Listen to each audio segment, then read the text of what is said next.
I live in a beautiful place, Acadiana in South Louisiana. Like many places in the world where people live, it's on a coast and on rivers and near the water. And it's beautiful because of that. And also deadly because of it, dangerous because of it, unpredictable because of it. And this video is about that. It's hard to say sometimes, isn't it, whether there is that much of a crisis in this country or in the world, much less to determine how many people can make differences and of what type. If you look at some of the images on this video right now, we have to look at America and at Louisiana as a place in which there is a crisis, but it's not obvious what the outcomes will be. It takes many different forms, and in my opinion, it's a crisis of not having a sufficient water policy.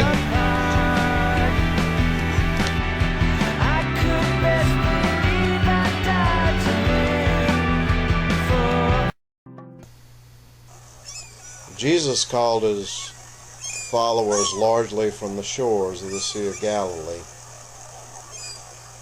One of the things that I've discussed is the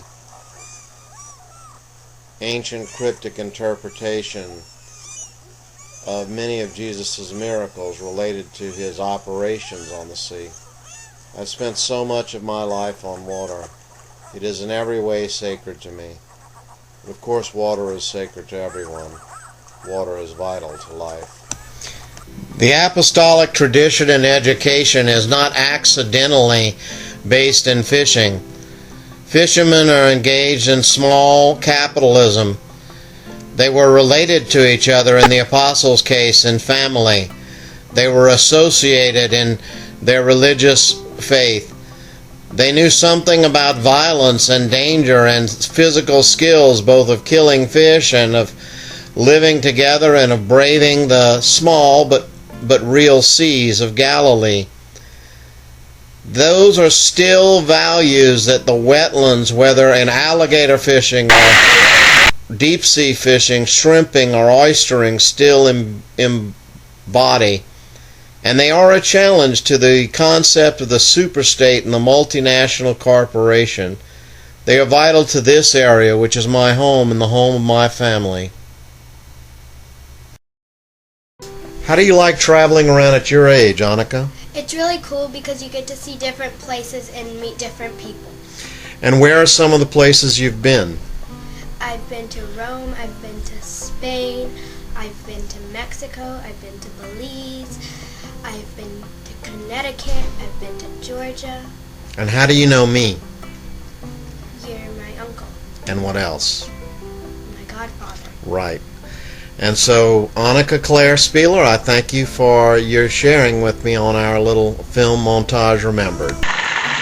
So here we are out at the pond, and looking at the beauty of the area while the kids are out fishing way over there on the other side.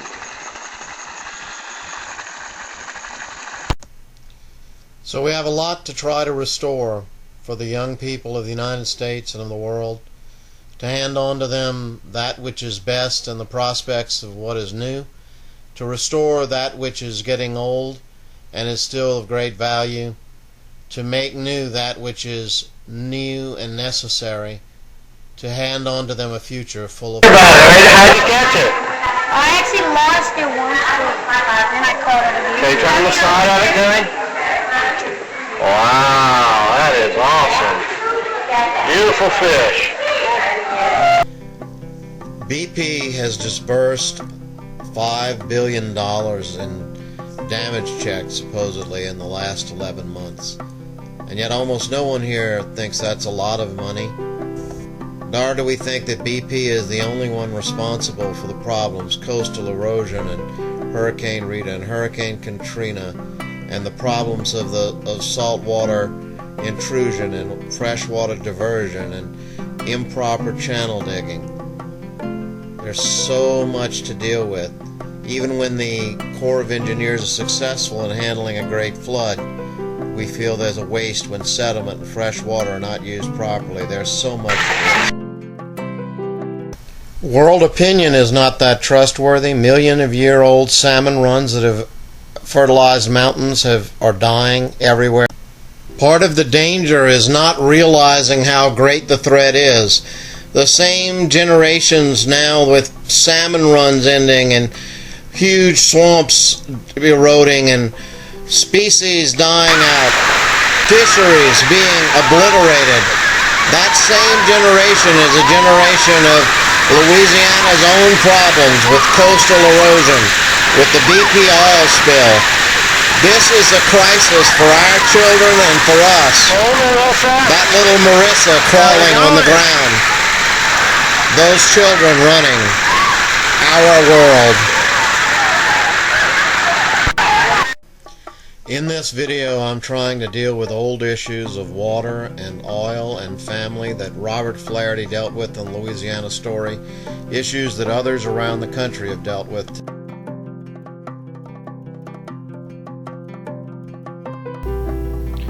Page 106 in the book reviews of the Historical Journal of Film, Radio, and Television. W. Summers III, Louisiana State University wrote of FDR's movie maker memoirs and scripts.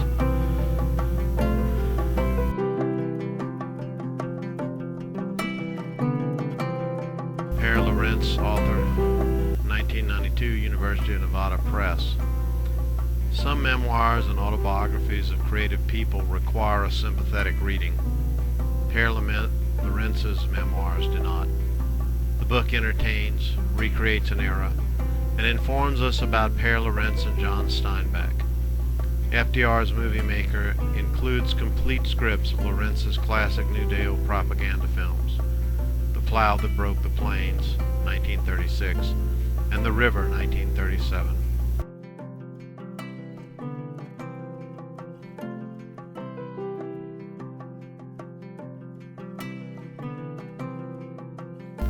Useful to the scholars of documentary film are Lawrence's scripts for Fight for Life, 1939, and his unreleased film, Ecce Homo, Behold the Man, 1938. Lawrence claims the fight for life seldom shows up in scholarly studies of documentary films because he hired a few professional actors for minor roles. Fight and Ecce both deal with the social problems that the New Deal was interested in solving. Fight deals with the drama of an inner-city hospital, while Ecce depicted the achievement and challenges of American workers. Each script appears within a narrative context, justifying a philosophy of social reform and aesthetic values which define Lawrence's work. Unlike most Hollywood memoirs, FDR's movie maker avoids kiss and tell. Yet the book is not an academic work in tone or purpose. The very personal correspondence between John Steinbeck and Lawrence tracks their collaboration in studying and depicting the Dust Bowl migrants, as well as visits with Charlie Chaplin. Such previously unpublished letters are important in literary history. Lawrence admits to lying his way into a job, drinking heavily, abandoning a friend with a sprained ankle to go dancing all night with her husband, and pulling every string to make his way through life and government. The memoir reveals a gifted, egotistical artist who kept most but not all promises, who was loyal to his muse much of the time, and who supported his family and friends whenever it was not too costly. For those who expect artists to embody superhuman virtue, Per Lawrence's memoir will prove a disappointment. The New Deal and the ills it sought to cure informed Lawrence's artistic vision. When America entered World War II, Lawrence's moment as an artist capable of expressing the national spirit also passed. This memoir is most valuable for its complete scripts. It succeeds in telling us why Lawrence figured prominently only in the 1930s, though this was not the author's purpose.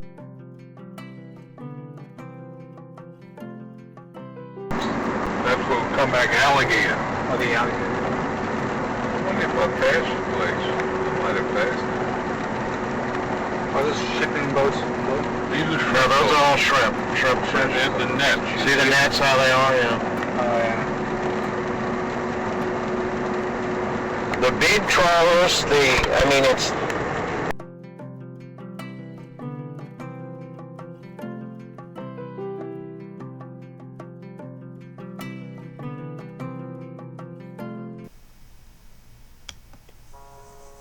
My family's been in shrimping business probably 100 years. And I built my own boat. That's how I made my living. Fed my family, sent my kids to school with shrimping. When we heard about the oil spill, people were really scared. But BP said they'd make this right. I showed them what I made shrimping, and they wrote me a check. BP hired just about everyone in this community that wanted to work. BP is not perfect, but they kept this community working. It's good right now. People are starting to make a few dollars and getting their family back on their feet. It's back, we're catching good shrimp, we're catching pretty shrimp. There's just nothing in the world that can compete with this right here. My name is Mike Blanchard. I'm a shrimper from Chauvin, Louisiana. Check them up at this caution light at the store. Yes, where, right, you can get that there. Well, the next thing I'm looking for is jelly. I have jelly. They're not catching much of it, but that doesn't matter, huh? Where'd you get it? BP asked me to share my story to keep you informed. Shrimp runs through my veins just like my blood, so y'all come on down for some Gulf shrimp. It's time to eat.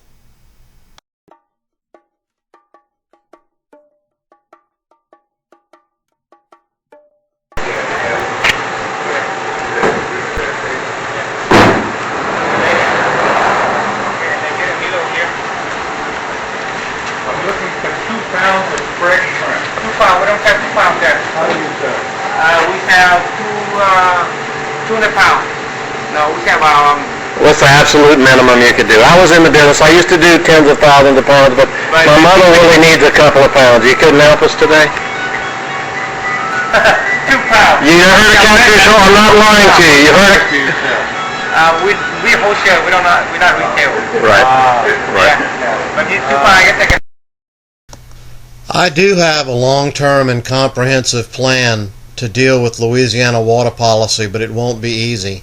I'd like to see some of the penalty funds from the BP spill go into local projects and local organizations and associations. I'd like to see oil and gas drilling companies required to build an island offshore where they would center environmental and safety things and be able to use it for profit in other areas, and profit not be the enemy, but neither be the only goal. I'd like to see a Louisiana Wetlands Drainway State Park that interfaces with Corps of Engineer plans. I'd like to see flood programs that redistribute sediment throughout the state.